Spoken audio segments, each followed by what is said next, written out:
Hi, and welcome to the Essential Coaching Skills Podcast. On today's episode, I'll be here by myself with you and talking about poetry and hypnosis. There is I think, a very close link between the two, and you can use both, of course, in your coaching practice. So we're going to be talking about that and why exactly it's important to, get the right word, when you're trying to do coaching properly, and how voice tempo and inflection and stuff is really very important in hypnosis, in poetry, and in communication in general. So that's what we'll be doing. Here we go. You are listening to the Essential Coaching Skills Podcast, a show devoted to uncovering the systems and the secrets that set the best apart, where you learn how to take your coaching clients to the next level, while you grow the coaching practice of your dreams. So sit back and relax, or sit up and get excited. Either way, you might want to pay attention. This could be important.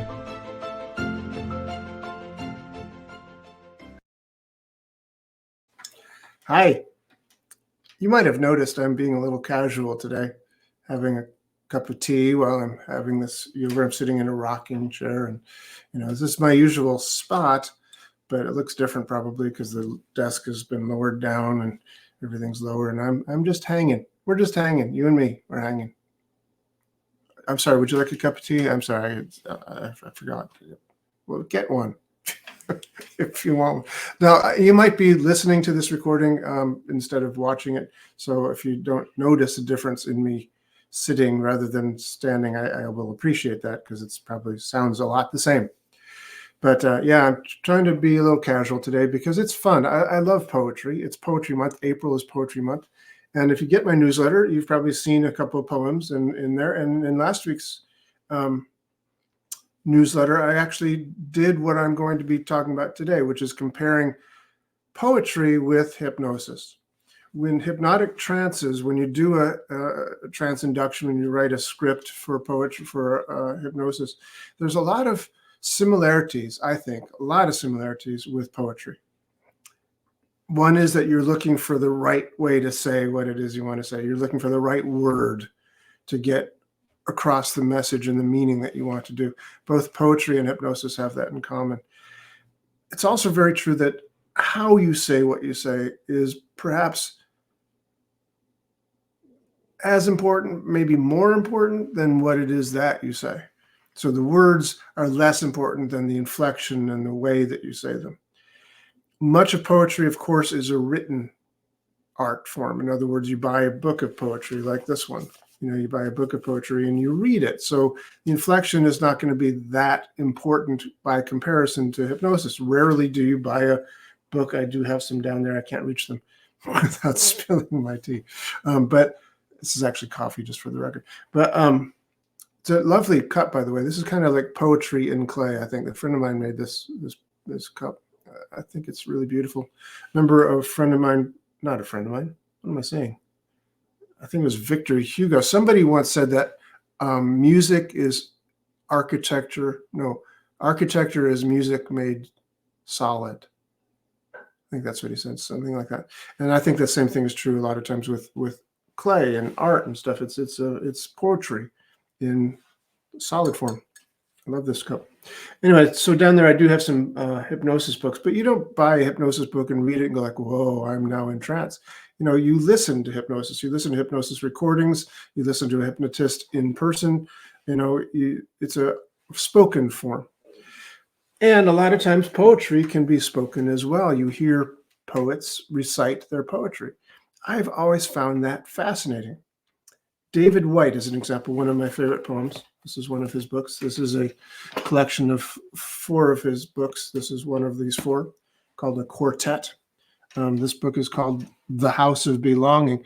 When David White reads a poem, he often repeats a line or two or a stanza or two. Like, for instance, I'll read you a poem the way that he would likely read a poem like this. It's called Sweet Darkness. It says, when your eyes are tired, the world is tired also. When your vision has gone, no part of the world can find you.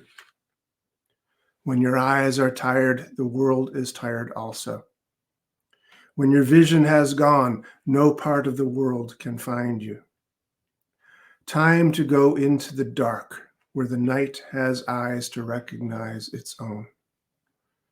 There you can be sure you are not beyond love.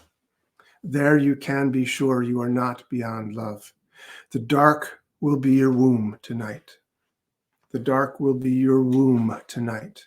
The night will give you a horizon farther than you can see. You must learn one thing. The world was made to be free in. The night will give you a horizon further than you can see. You must learn one thing. The world was made to be free in. Give up all the other worlds except the one to which you belong. Sometimes it takes darkness and the sweet confinement of your aloneness to learn anything or anyone that does not bring you alive is too small for you. You must learn one thing. The world was made to be free in. Give up all the other worlds except the one to which you belong. Sometimes it takes darkness and the sweet confinement of your aloneness to learn anything or anyone that does not bring you alive is too small for you. So David White also has the advantage of having a beautiful voice, and he's Irish and has this wonderful accent. And so when he reads these poems, you're like, it's a great experience to listen to him recite his poetry. But if you've ever heard like slam poetry and stuff, people have a very different way of reciting their poems than it is that you would read it for yourself. It's a big, big difference in the way things are recited or read. Today, I'm going to share with you a poem by the poet Julie Flanders. Julie is not only a poet, she's also a lyricist for the rock band October Project. And she's been in classes of mine over the years, gotten to know her quite well. But this is a book of music from the October Project. This is her band. It's a recording band. They're an excellent, excellent band. And so one of her poems, if you will, lyrics from one of her songs that the October Project recorded and wrote. Her husband Emil Adler is the composer for these songs. Sounds like this: You rise. It's called "Return to Me." You rise like a wave in the ocean, and you fall gently back to the sea. Now I want to know how to hold you. Return to me. You shine like the moon over water, and you darken the sky when you leave. Now I want to know how to keep you. Return to me. Turn to me. Return to me. Everything I tell you has been spoken, and everything I say was said before. And everything I feel is for the first time, and everything I feel for you. I am here, calling the wind. I am here, calling your name. I'm here, calling you back. Return to me. I know what it means to be lonely, and I know what it means to be free. Now I want to know how to love you. Return to me. I am here, calling the wind. I am here, calling your name. I am here, calling you back. Return to me. I am here. Return to me. And if you think that's a beautiful poem, you got to hear the music. Google it. Listen to it. It's beautiful. It's a beautiful, beautiful song. One of the reasons I'm going to be spending some time with Julie's poetry today is that she is sponsoring. This is something I'm writing about in my my newsletter that will be coming out tomorrow.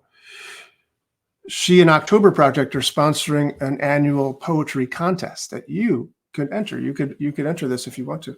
So I will put the links in below. The October, I think it's October Project Poetry Contest 2024 is the link, but I'll put it down there. You'll see it. But you could enter it. Hundreds of people do enter it, but one person wins. There's 3 people that win, actually. There's first, second, and third prize. Very, very fun.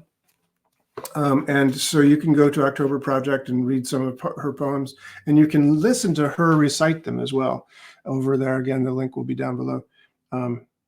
She's a wonderful reader of her poems, and many people, I don't know, many, there's 6 or 7 versions of her poems that have been read by her, but with videos that go on as well. So if you look up on YouTube, you'll find some things. There's one, I think, won a prize called Doubts, won several prizes for best, animated feature or something like that. So it's really, really good stuff.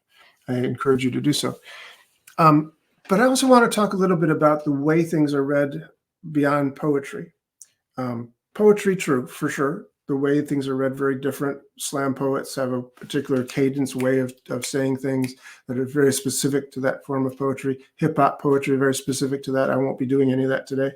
But again, explore it, Google it. There's plenty out there, and it's great stuff. Just not my wheelhouse.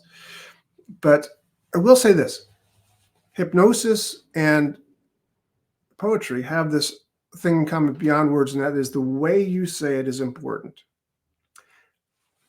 I have noticed that a lot of times in NLP trainings and hypnosis trainings that I've done over the years, there's statistics cited that are not quite accurate, and you don't have to write in, I know these are not quite accurate statistics, but they're given lip service a lot, that says communication is only 7% of the word choices you use. Much more of the communication, 38%, is the way you say it, the inflection. And an even larger percentage of that is your body language with which you use to communicate. So if I was to say to you, I really am happy about this situation, and if you were to be watching this on the YouTube, you'd be seeing that I'm shaking my head no, and I've got my face squinched up, and I don't look very happy. And you can probably hear the tonality isn't really congruent with being really happy about anything. So if you were seeing me in person, you go like, this guy is not happy at all about this situation. Although the words are, I'm happy, I'm really happy, I'm really excited, right? So what's a stronger communication? If it's written in a book and you're reading it, then of course the words are 100%. It'd be interpreted by the reader as to what the tonality would sound like, right? So that's different. But when you're doing hypnosis, when you're doing coaching, you want to be aware of the way you say what you're saying.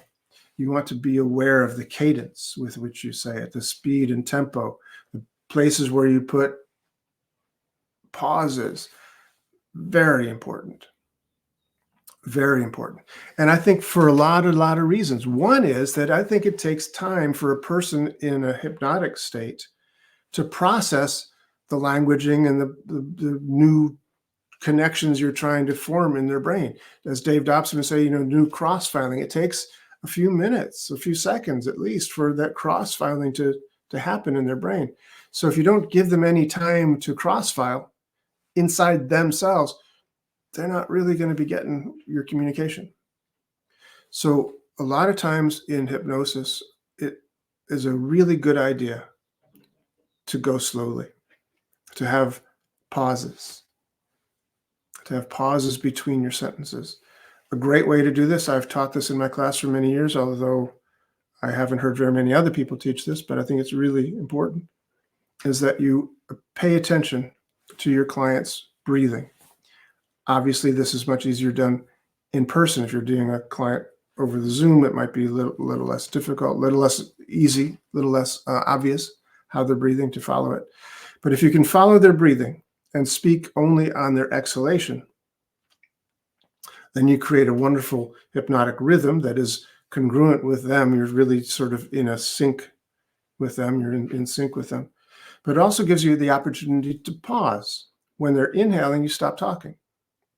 You only speak on their exhalation. So on the inhale, you stop talking for a little bit of time. And that's a little weird. Let me give you an example of what I'm talking about. Many years ago, I took a course in hypnotic language from a wonderful NLP trainer named Christina Hall.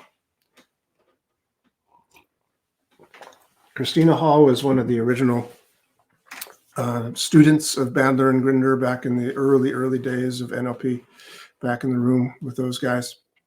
And she said that Bandler had this interesting way of doing exercises, of having people do exercises, that he would give very confusing directions, and then people would be like, oh, I don't know what to do, but they'd sort of figure it out on their own. They'd do this investigatory, stance. So they'd be in this headspace of discovery rather than, learning the answers that the teacher wants you to know. It's like they're discovering it for themselves. Very different way of learning. So Richard would give these confusing directions and then make people figure it out. But this one time, she was confused, and she went up to Richard before he, started doing something else and hadn't left the room. He was still there, so she goes up to him and says, Richard, I'm confused. I don't know what to do. And he turns to her and says, that's right. Sometimes you can be confused and not know yet. Did I say it right? I'm sorry, I got lost. Oh, God. Edit. No, I've got kind of this. Yeah. Oh, sorry. I got it now. It goes like this. She said, oh, Richard, I'm confused. And he said, that's right. Sometimes you can be confused and not know yet. Continue to learn, because your conscious mind is very smart, and your unconscious mind also learns in a variety of ways. So why not let it do the work for you for a while? And she was like, what? And he said, that's right. Sometimes you can be confused and not know, yet continue to learn, because your conscious mind is very smart, and your unconscious mind also learns in a variety of ways. So why not let it do the work for you for a while? And then he turned and walked away, and she was still in a trance, but went off and did the work. Now, I'm going to say to you exactly those same words, but not in the same way. I'm going to be using basically full sentences. So the same words, but punctuated the way that a normal person would punctuate them, that you'd see them after Grammarly get hold of it, the proper punctuation. This is what most people would say. Say, Richard, I'm confused. I don't know what to do. Say, that's right. Sometimes you can be confused and not know, yet continue to learn, because your conscious mind is very smart, and your unconscious mind also learns in a variety of ways. So why not let it do the work for you for a while? Which is, of course, a sensible thing to say, but it doesn't induce a trance, does it? I mean, did you notice what was different in your brain when I said it that way? So those are the same exact words, different inflections, different pausing, different emphasis on different words. And the first time through, he emphasized the because. And what's cool about that is, in hypnosis, the tradition of hypnosis was one of the factors that creates trance is a fixation of attention. Fixation of attention. In the early days of hypnosis, they would, they'd wave a watch back and forth, follow the watch, keep your eyes focused on the watch. In 1850 something, a guy named James Braid, a physician in Scotland, created this thing called the Braid fascination device, which was a swirly disc. And he put it on a turntable and it'd turn around, and they'd just be focusing their eyes in the center of this disc. You've seen them. You've seen them on Alfred Hitchcock and various things. You've seen them a million times. These swirly disc things. And you get this eye fixation. Milton Erickson didn't do anything like that. Erickson told stories. Erickson used words. Erickson got the fixation of attention by,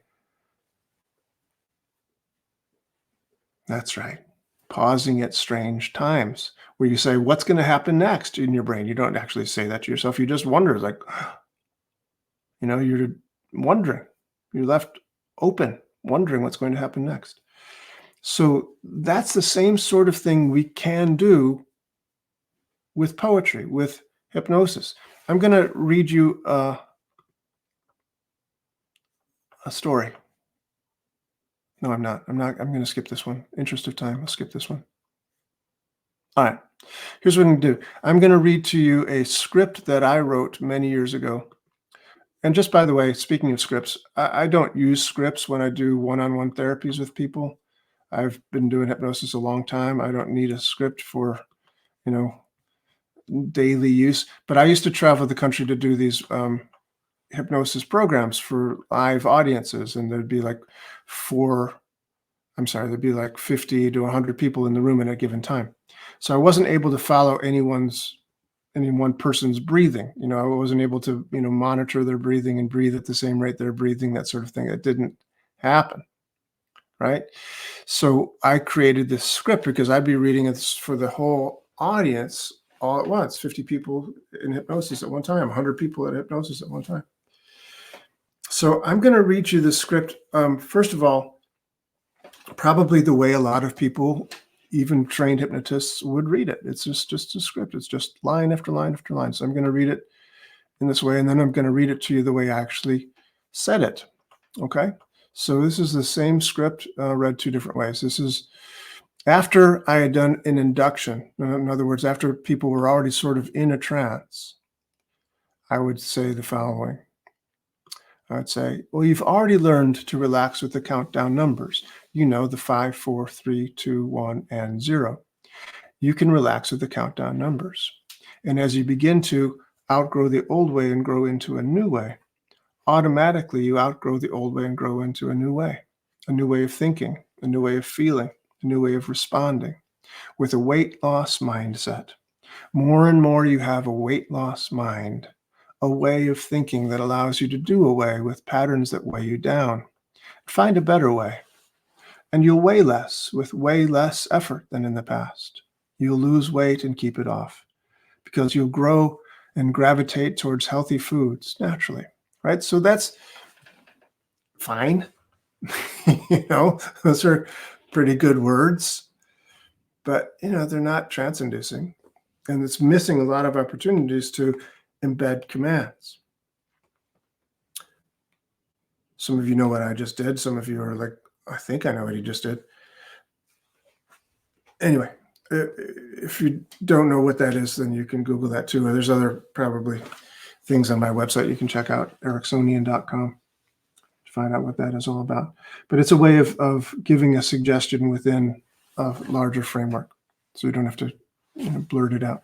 So anyway, this is the way I would say this weight loss script is like, you've already learned to relax with the countdown numbers. The 5, 4, 3, 2, 1, and 0. You can relax with the countdown numbers. And as you begin to outgrow the old way and grow into a new way, automatically you outgrow the old way and grow into a new way of thinking, a new way of feeling, a new way of responding with a weight loss mindset. More and more you have a weight loss mind,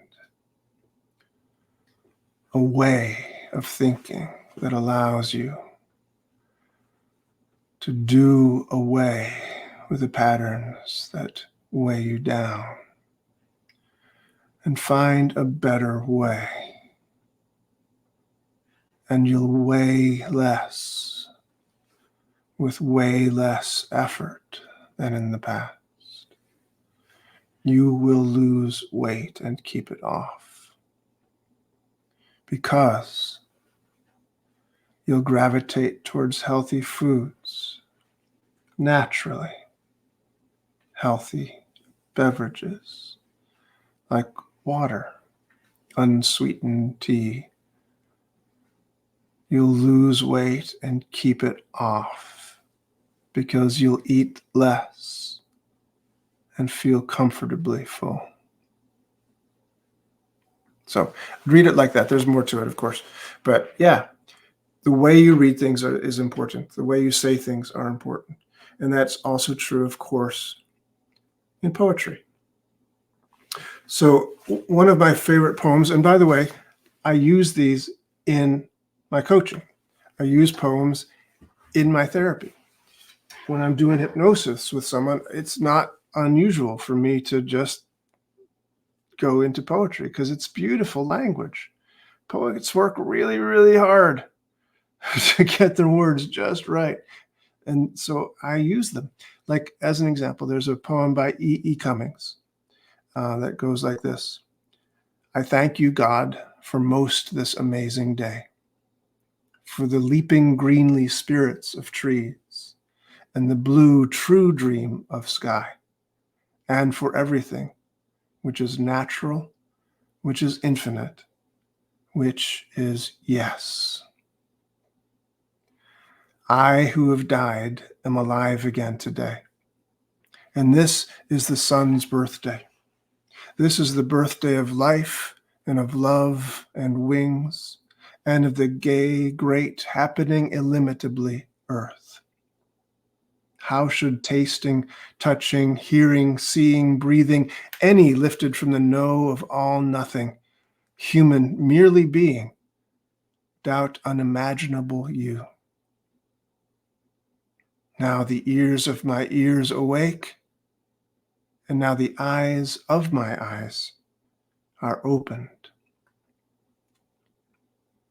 I love that poem. And I love using it in a trance with people because it says so much. It says so much so beautifully. So I could do this all day. I'm recognizing that I've already spent almost a half an hour here and it feels like I just started. So I'm going to respect your time, but I will close out reading one more poem by Julie Flanders. And once again, check out octoberproject.com. The links will be down below, but they have their annual poetry contest that you can enter and read poems. Julie, by the way, also has made a project for herself to write a poem every day throughout the month of April and post it on the October Project website. Facebook page, the October Project Facebook page. So look for that as well. I'll put that link down below as well. So this is a poem from one of Julie Flanders' poetry books. She's a published poet as well as being the songwriter, the lyricist for the October Project. She writes poems and has several books out. I don't know the names offhand. I don't want to say them wrong. I know that. Never mind. It's this is a poem by Julie Flanders called "Incessant Beauty." Let me actually put my reading glasses on for this one because it's a little fine print here. Incessant beauty. The moon frowns a crescent, or is it a smile? We take off our shoes, we walk a while. You swing a stick, you cast a spell. You turn the world from vivid to pastel.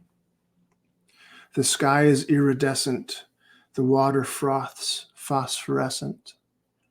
The moon stays a crescent, hides the whole of itself, somewhere in the charcoal of the night.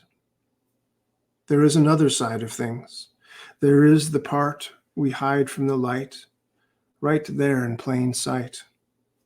Most of us can disappear. There is so little of us here within ourselves. We are lying upside down. The moon is a frown. We wait another while, choosing to see the smile we forgot.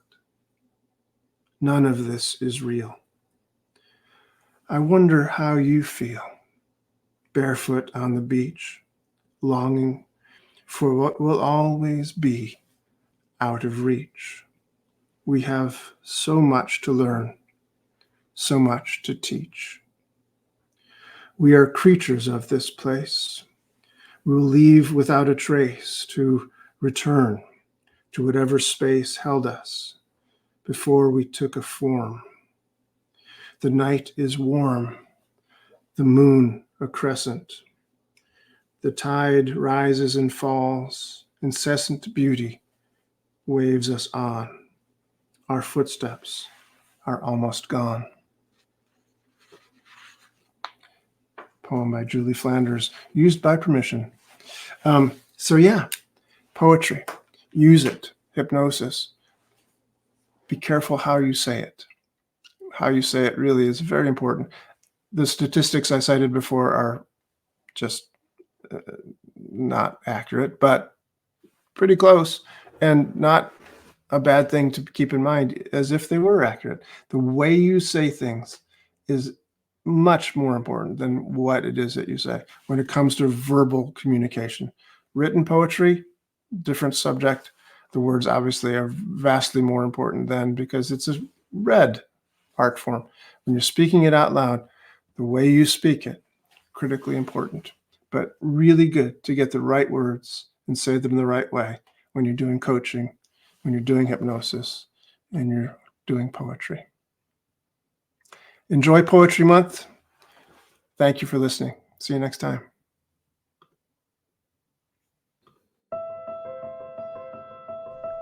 You are listening. Sorry, that was the wrong one. This is the actual outro. I don't know why. I clicked on it, didn't go, so I clicked again, hit the wrong one. This is the outro. Bye. This has been the Essential Coaching Skills Podcast. Thank you for being here. It's a pleasure seeing you again. Hope to see you again real soon. Come back next week when we have another gripping and exciting episode of the Essential Coaching Skills Podcast. And if you want to, you can find out more about us, each and every one of us, at essentialcoachingskills.com. Thanks.